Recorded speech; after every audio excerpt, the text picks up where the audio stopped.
It has now been 13 times that the Democrats have refused to vote for the budget bill, which would allow for all of these programs to be reinstated. It would give money back to the troops. Actually, they're at regular pay that they haven't been getting now for a decent amount of time. And what we've been seeing is that Democrats are lying through their teeth time and time again, pretending as if they are doing that it's all Republicans' fault and that they're doing what they're supposed to be doing, that they're even doing their job. But the reality is the American people are not tricked. They're not fooled by the reality that is actually happening every single time this vote takes place. Remember, this is a clean bill, which means that there's no additions to it. It's the standard budget. If they wanted to do it another way, they could have done it before. Now, there are 60 votes needed. Simple math. 53 Republicans. So there has to be at least some Democrat buy-in for this to actually work. And time again, it continues to not actually work. So that's what we're seeing right now. The vote actually took place today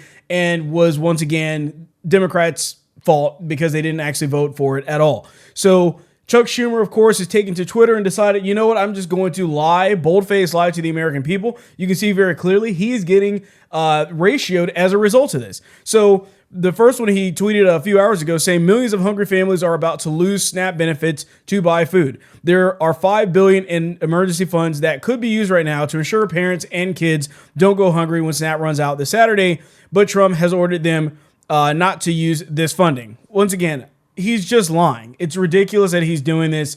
What is he even talking about? Just making stuff up. And at the end of the day, the point is behind all of this is that he is dismissing the fact that they're the ones that are not voting for these things that would fix all of these issues that he's talking about in the first place. So he also goes on in another one saying, it has been 39 days since House Republicans have shown up for work. The only people that are not doing their job are Democrats. I don't see how this couldn't be more obvious at all. Once again, another ratio, and then goes on. Republicans are in charge of the White House, Senate, and the House. They're refusing to do their job, trying to pretend as if Republicans are doing nothing when the burden lies on Democrats. And it's not just us that obviously knows this information. If you're watching this video, I'm sure you know this, but it's also the American people. Just the average person knows better. And we're seeing this now, CNN running the story. In the midst of all of this, in the midst of the shutdown taking place currently right now, this is what's happening. It hasn't. If anything, it's been helped a little bit. Take a look here, the shift in net popularity versus pre-shutdown. When we're looking at the Republican Party overall, that brand actually up 2 points. That's within the margin of error, but clearly it hasn't dropped. Come over to this side of the screen. Look at the net approval ratings for Republicans in Congress. It's actually up 5 points since pre-shutdown. So what we're seeing here is the Republican brand in Congress has actually improved somewhat compared to where we were pre-shutdown, despite the fact that Republicans control. And that's the math that John Thune and Mike Johnson are looking at is, well, hey, why should we give, and electorally speaking, when our brand has actually improved a little bit?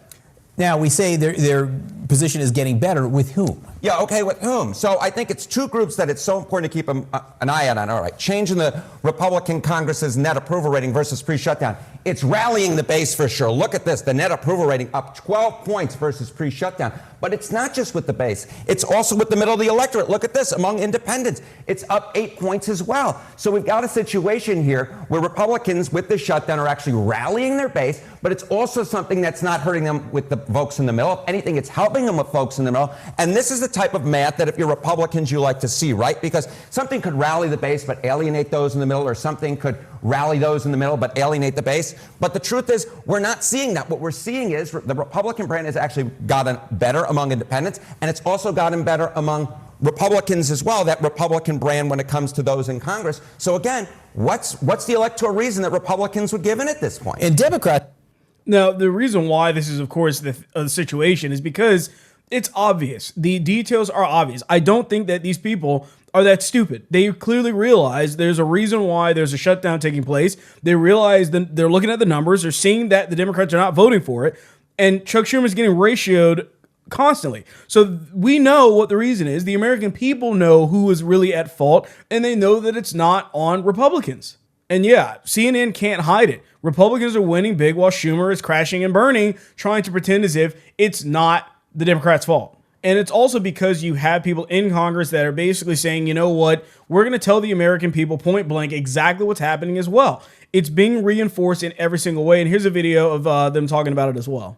Things like $4 million for global LGBTQI plus awareness, $4 million for the LGBTQI plus democracy. They want $2 million for feminist democratic principle. We're not doing that. But again, the question, why would they do this? And what we saw on Vivid, the re-emphasize, this is motivated. And what do we mean by that? You saw the Democratic leader endorse Zoran for mayor. It was an illustration of what we're facing. The Democrats right now fear the far left activists more than they fear air traffic, border patrol agents, American service members. They fear the Marxists more than they fear families and children going hungry from lapsed benefits, keep food on. They simply fear losing political position next November if they don't appease the. And that's what we're seeing as well online. You're seeing this over and over again where these people are crazy. I mean, look at what's happening with ICE. Look at what's happening everywhere else. The Democrats are afraid of these people that are rising up and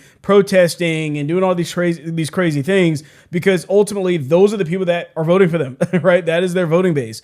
And they also know that a lot of these people that are voting for them are these illegal aliens as well. So that's why they're trying to put more of this money into trying to appease them, which makes no sense because you shouldn't do this. But in so many states that don't require voter ID, these are the voters that are going to be voting for Democrats primarily. So they know that they're using it and they're weaponizing it, and they're in the worst way possible, they are putting this above the American people. And that's really what's happening. They're pretending as if they care about SNAP benefits. They don't care about that. They only care about the illegal aliens. And I wish that more people would realize that as well, especially in the black community, because a lot of those people are getting SNAP benefits and EBT, is to realize that the Democrats do not care about them, right? They want to say, oh, Republicans don't care about you. But the reality is that the Democrats have always been the party that never cared about any of these races. They simply are trying to utilize them for whoever they can use to get them votes. And they're going to put illegal aliens above them every single time. Every single time. We're seeing it today as this is happening right now. You know, it would be nice. I put a tweet out as well today saying, you know, it'd be really nice if BLM would actually step up and, you know, maybe put some